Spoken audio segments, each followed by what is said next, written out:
আমার আজকের ভিডিওটা কলকাতার দাদা এবং দিদিরা আপনারা শুনবেন এবং ভিডিওটা আপনারা শেয়ার করবেন। সবার কাছে আমার একটা অনুরোধ যে ভিডিওটা আপনারা শেয়ার করবেন। আমি যে বিষয়টা নিয়ে আজকে কথা বলতেছি,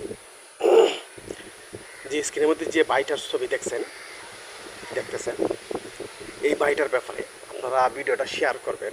এই বাইটা এই গরু কোরবানিকে কেন্দ্র করে কলকাতার মধ্যে যে কিছু ঘটনা ঘটছে, এর মধ্যে হৃদয় বিদারক ঘটনাটা হলো এই ভাইয়ের যে ঘটনাটা। তো সবাই শেয়ার করবেন যে শুভেন্দু অধিকারী যে কলকাতার মধ্যে যে নিষেধ করেছে গরু কোরবানি দেওয়ার জন্য, এটা একটা প্রতিহিংসার কারণে সে মুসলমানদেরকে কষ্ট দেওয়ার জন্য বা মুসলমানদেরকে ক্ষতি করার জন্য সে প্রতিহিংসায় জর্জরিত হয়ে সে একটা আইন করছে। তার উদ্দেশ্য ছিল মুসলমানদেরকে কষ্ট দিবে, মুসলমানদেরকে আঘাত করবে, মুসলমানদেরকে এই তার ধর্মীয় অনুভূতির থেকে দূরে সরিয়ে রাখবে।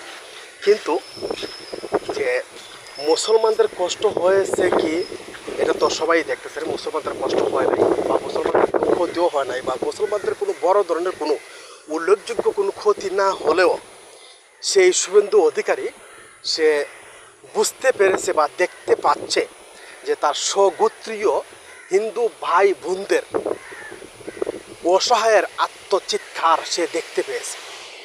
অসহায়ের মতন গরিব অসহায় ফ্যামিলির আত্মচিৎকার হিন্দু অধিকারী দেখতে পেরেছে। যদিও মুসলমানদের কোনো ক্ষতি হয় নাই, কারণ মুসলমানরা যদি গরু কুরবানি না দেয় তাইলে মুসলমানদের কোনো ক্ষতি হবে না।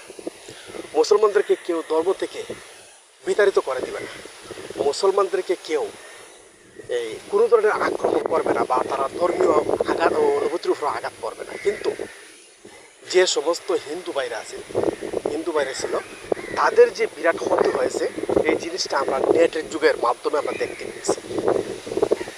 সুতরাং প্রতিহিংসায় আপনি যে কোনো সিদ্ধান্ত নেন, সেই সিদ্ধান্তটা নিজের উপরেই এসে যে পড়ে, তার একমাত্র প্রমাণ হলো কলকাতায় কুরবানিকে নিষিদ্ধ করার কারণে যে কিছু ঘটনাগুলো ঘটছে। তো আমি যে কথাটা বলতেছিলাম, যে ওই যে স্ক্রিনের মধ্যে যে ভাইটাকে দেখতে পাচ্ছেন, সে তার গরুকে বিক্রি করার জন্য সে গরুর হাটের মধ্যে, কোরবানির হাটের মধ্যে নিয়ে যাওয়ার মাত্রই যে মুসলমান ভাইরা তাকে বাধা দিয়েছে যে আমরা যদি গরু কিনি তাহলে আমাদের উপর আক্রমণ করা হবে, আমরা যদি গরু কিনি তাহলে আমাদের উপর আক্রমণ করে গরু ছিনিয়ে নিয়ে যাবে, সুতরাং আপনার গরু আমরা কিনতে পারবো না। এই কথাগুলো শুনে সে তার এই মুখের মধ্যে কেমন যেন হতাশার ছাপ, এই হতাশার চাপের কারণে সে তার চোখে এবং তার মুখে যে কী পরিমাণ কষ্ট আর হতাশা, এটা স্পষ্ট দেখা যাচ্ছে।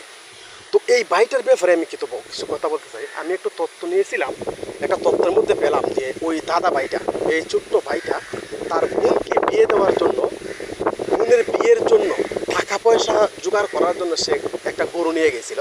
তার উদ্দেশ্য ছিল এই গরুটা বিক্রি করে সে তার বোনের বিবাহ দিবে।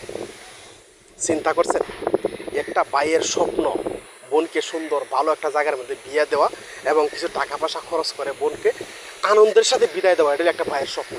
সেই স্বপ্নকে বাস্তবায়ন করার জন্য সে যখন একটা গরু নিয়ে কোরবানির হাটের মধ্যে গেলে, তখন এই শুভেন্দু অধিকারের নিষেধাজ্ঞার কারণে সে গরু বিক্রি করতে না পেরে তার মুখের মধ্যে যে কি হতাশা, কি ছাপ, কি কষ্টের যে এই হতাশাগুলো ভেসে উঠছে, এই ব্যাপারে আমি কয়েকটা কথা বলতে চাই। আপনারা যদি ভিডিওটা শেয়ার করেন আর ওই ভাইয়ের কাছে যায়, কলকাতার আমার অডিয়েন্স, আমার ভিডিওটা আমার কলকাতার অনেক অডিয়েন্স আছে, প্রায় 20 থেকে 30% আছে। আপনাদেরকে বলছি যে আপনারা যদি ভিডিওটা শেয়ার করেন অথবা এই স্ক্রিনের মধ্যে যে ভাইটা দেখছেন, এই ভাইয়ের কাছে যদি ভিডিওটা পৌঁছায় দেন, আর এই ভাই যদি আমার সাথে যোগাযোগ করে বা আমি ভাইয়ের সাথে যোগাযোগ করতে পারি, তাইলে আমি আর সত্যি যদি ওই ভাইয়ের বোনের বিবাহের জন্য গরু বিক্রি করতে চাইছিল, যদি ঘটনা এমন হয়ে থাকে, তাইলে আমি ওই ভাইয়ের বোনের বিবাহের মধ্যে কিছু টাকা পয়সা দেব। তাই আপনারা সবাই এই ভিডিওটা শেয়ার করবেন, শেয়ার করে এই ভাইয়ের কাছ পর্যন্ত পৌঁছাই দেবেন। আর আরেকটা কথা বলি, যে কলকাতার হিন্দু মুসলিম সবাই কি বলি, বিশেষ করে হিন্দু ভাই, হিন্দু দাদা এবং দিদিরা, আপনারা তো দেখেছেন যে শুভেন্দু অধিকারী আসার পরে একটার পরে একটা প্রতিহিংসামূলক যে আইনগুলো করতেছেন, নিষিদ্ধ আচরণ বা ভয়ঙ্কর আচরণ করতেছেন, এইগুলো আপনাদেরকে মুসলমানের চাইতে আপনাদেরকে যে বেশি ক্ষতি করতেছে তা স্পষ্ট, আপনাদেরকে আর বলে বোঝানোর মতো না। যাই হোক, তো ভিডিওটা শেয়ার করবেন, এই দাদা ভাইয়ের কাছে ভিডিওটা পৌঁছাই দিবেন, আমি যাতে ওই দাদা ভাইয়ের কাছে এই ভিডিওটার মাধ্যমে যদি যোগাযোগ করতে পারি, ইনশাআল্লাহ আমি ওই দাদা ভাইয়ের বোনের বিবাহের মধ্যে আমি কিছু টাকা পয়সা দেবো। আমি একজন বাঙালি প্রবাসী মুসলমান।